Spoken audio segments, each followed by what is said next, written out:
Akhirnya ada yang menanggapi juga terkait pembatalan nasab Said Maliki, teman-teman.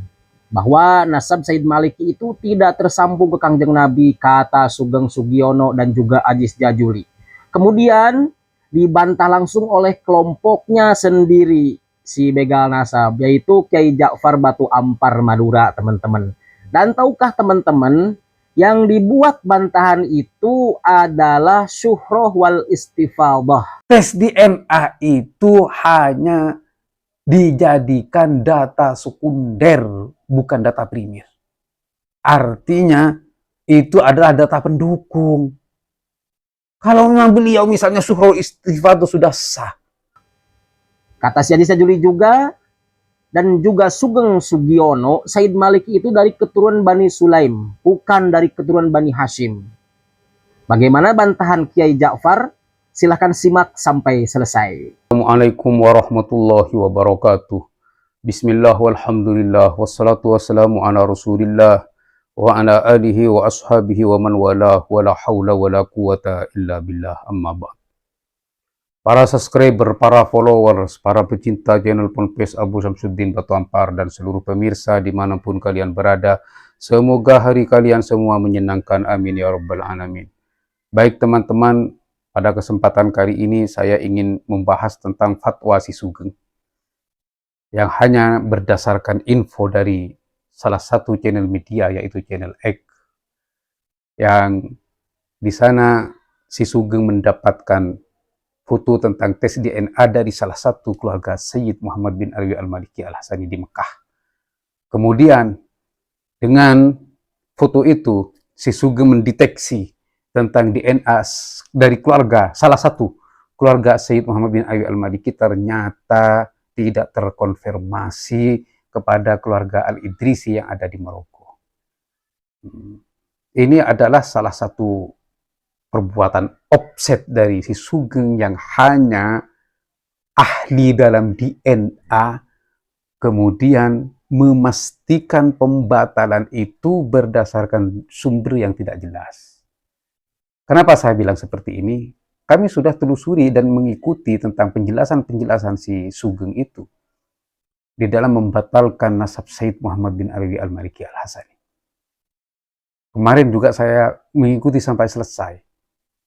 Diskusi kecil, mungkin dialog ya, dengan salah satu kiai juga Al-Bantani, yaitu Alawi Al-Bantani, Kiai Alawi Al-Bantani, terus Mas Farhan Sugeng di sana membahas tentang itu. Setelah kami ikuti sampai selesai, ternyata sumbernya ya hanya foto screenshotan dari channel X itu yang dijadikan sumber. Dan Sugeng berkata, kalau tes DNA ini adalah buatan Allah. Jadi tidak bisa dibantah karena ini adalah buatan Allah. Baik. Ada beberapa hal yang harus kami luruskan. Yang pertama, kritik sumber. Katanya ini dari salah satu temannya si Sugeng.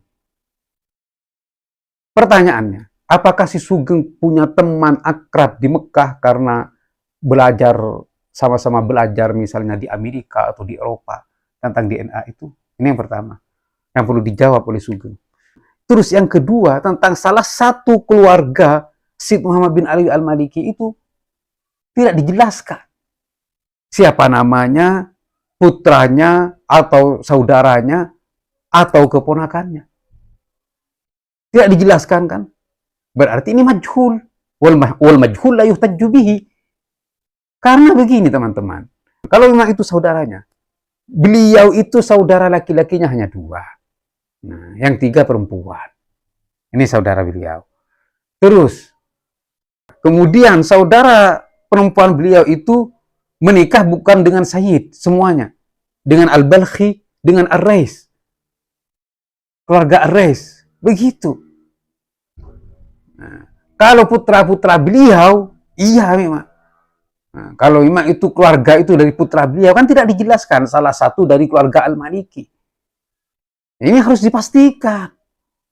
Jadi jangan berbicara dulu, apalagi berfatwa kalau ini tidak jelas. Ini yang kedua. Baik, yang ketiga tentang DNA. Kalau kita kembali kepada kaidah ilmu nasab, kalau kita ingin mengikuti dalam pembahasan nasab ini sesuai dengan metodologinya yang sudah disepakati oleh para ulama, yaitu kaidah ilmu nasab, tes DNA itu hanya dijadikan data sekunder, bukan data primer. Artinya itu adalah data pendukung. Kalau memang beliau misalnya Suhrul Istifadah sudah sah, Iqrarul Qabilah sudah diakui oleh keluarga Al-Idrisi di Maroko, dan dari dulu tidak pernah didengar keluarga Al-Idrisi menolak beliau. Terus kemudian catatan beliau punya, misalnya tersambung, tidak ada yang dipelintir, tidak ada yang syubhat dalam catatan itu. Kami walaupun sudah belajar di sana 10 tahun, tidak tahu tentang catatan nasab beliau. Karena beliau tidak mengandalkan nasab dan tidak berbangga diri tentang nasab. Itu beliau.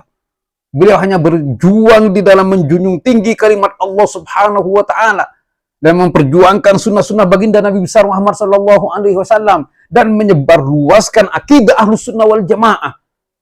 Kitab-kitab beliau semua itu kebanyakan tentang akidah. Kenapa? Karena akidah Ahlussunnah wal Jamaah di Mekah Madinah itu minoritas, atau di dalam negara Saudi Arabia itu minoritas. Oleh karena itu beliau mengorbankan waktu, harta, bahkan dirinya, pernah mau dibunuh dulu, semata-mata hanya membela akidah Ahlussunnah wal Jamaah dan sunnah-sunnah baginda Nabi besar Muhammad Sallallahu Alaihi Wasallam di Mekah Al-Mukarramah, kota kelahiran baginda Nabi besar Muhammad Sallallahu Alaihi Wasallam. Begitu teman-teman. Kalau memang si Sugeng ini bersikuku, karena saya mengikuti penjelasannya baik di channel YouTube maupun di TikTok. Semalam saya mengikuti diskusi beliau, diskusi Pak Sugeng ini dengan Kiai Alawi Al-Bantani dengan Mas Farhad. Oh, ini DNA katanya. Kalau DNA ini ya, ini buatan Allah. Semua buatan Allah, Pak.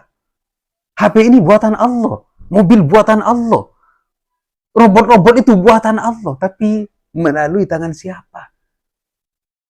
Kitab ini juga buatan Allah, tapi melalui tangan siapa?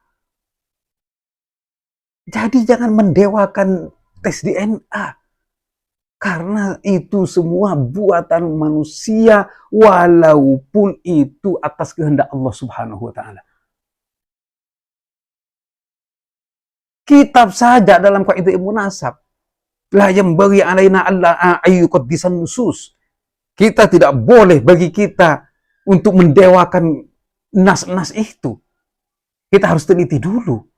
Karena semua dalil kitab yakhdu'u ila tahqiq.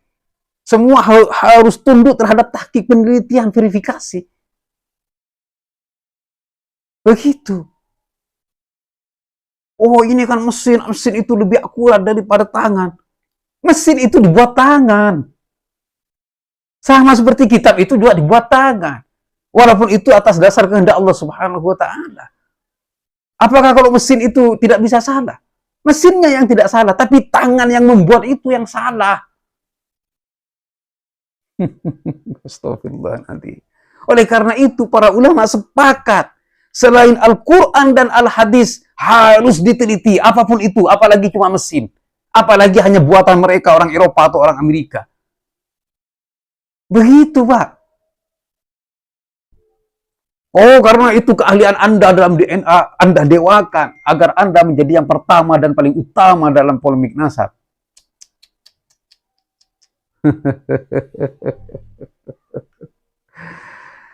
Jadi kalau tes DNA ini dijadikan data primer, teman-teman, maka kaidah ilmu nasab itu akan gulung tikar semuanya. Suhrul Istifadah tidak ada gulung tikar. Metode kitab sezaman, Kutubun Nasabina Abdal itu gulung tikar. Iqrarul Qabilah gulung tikar. Karena setahu saya, Sayyid Muhammad bin Alawi Al-Maliki itu sudah Suhrul Istifadah. Kenapa? Sampai sekarang kemasyhurannya itu tidak ada yang menentang. Ini yang pertama. Iqrarul Qabilah, pengakuan dari keluarga Al-Idrisi. Dari dulu tidak ada dari keluarga Al-Idrisi, bahkan yang bertamu ke Mekah yang menolak Sayyid tidak ada. Ulama-ulama di Timur Tengah semua tidak ada yang menolak Sayyid. Adapun datanya saya tidak pernah tahu karena beliau tidak pernah berbangga diri atau mengunggul-unggulkan atau menjual-jual silsilah nasabnya. Dari sekian banyak kitab yang sudah ditaklif oleh beliau, tidak ada satupun yang menerangkan tentang silsilah ke atas. Apalagi tentang hurufat-hurufat yang mengunggulkan nasabnya. Tidak ada. Yang saya tahu, tulisan Syekh Muhammad Nur Saif, pujian kepada beliau, di saat beliau mentashih kitab manaqib beliau untuk Sayyidah Khadijah Al-Kubra. Apa yang dicatat di situ? Dulu sebelum beliau 15 hari sebelum beliau wafat. Kejadian ini 20 Sya'ban tahun itu. Ketika penutupan pengajian di dalam beliau. Para santri luar maupun dalam berkumpul dan dikasih barokah bisyarah oleh beliau. Dan saya disuruh melantunkan syair selawat, tapi saya tidak melantunkan syair selawat waktu itu. Saya melantunkan syair 2 bait yang ditulis oleh Syekh Muhammad Nur Saif, guru beliau. Apa bunyinya? Aya muhdiyal busra farihat lakal busra binailir ridha min tilkumul jaddatil kubra wadumta qariral ain fi man tuhibbuhu tafuzu bima tarju bidunyaka wal ukhra.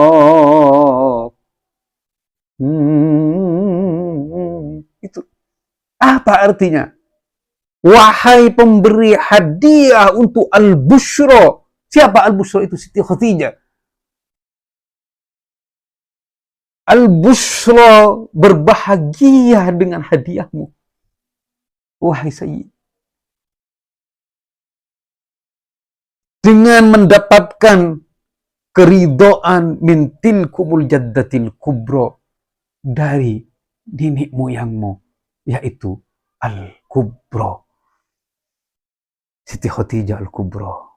Ya salam. Baik. Bukan karena saya ini tidak objektif atau saya fanatik terhadap guru. Tidak. Nanti ada yang bertanya atau berkomentar, oh berarti Anda fanatik terhadap guru Anda. Ketika guru Anda dibatalkan, Anda marah dan Anda membela. Bagaimana rasanya Anda membatalkan nasabnya kaum Mbak Anawi?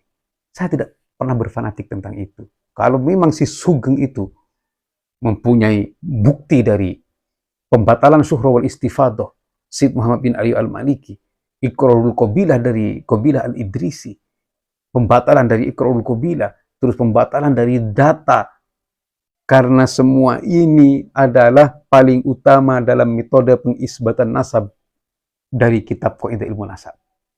Dia punya bukti. Sodorkan kepada saya, kasih tahu kepada media, kasih tahu kepada umat, agar pembatalannya itu berdasarkan bukti yang pasti, sumber yang valid, dan dalil-dalil yang jelas. Nah, seperti itu teman-teman bantahan daripada Kiai Ja'far yang merupakan kelompok daripada mereka juga yang membatalkan nasab Bani Ba'alwi, teman-teman ya. Jadi Kiai Ja'far ini tidak terima dengan dibatalkannya Sayyid Maliki oleh Sugeng Sugiono dan juga Aziz Jajuli, yang dikatakan bahwa Sayyid Maliki ini keturunan Bani Sulaim, katanya gitu, bukan daripada keturunan Bani Hashim, yang padahal semua orang sudah pada tahu bahwa Sayyid Maliki ini adalah keturunan Bani Hashim dari Al-Idrisi Maroko, dan di situ Syuhra wal Istifadah sudah nyata dan diakui oleh seluruh ulama, baik itu ulama lokal maupun ulama internasional, teman-teman. Jadi pasti ketika nasab Sayyid Maliki dibatalkan juga, berarti mereka punya tujuan yang sangat terprogram. Mereka ingin menjauhkan umat daripada ulama-ulama, teman-teman ya. bukan hanya nasab Bani Ba'alwi yang dibatalkan, akan tetapi juga nasab-nasab tokoh-tokoh besar seperti Said Maliki. Begitu teman-teman ya. Jadi mereka punya tujuan tertentu untuk menjauhkan umat daripada para ulama. Ketika umat sudah jauh daripada ulama, maka tinggallah tunggu kehancurannya. Naudzubillah tsumma naudzubillah.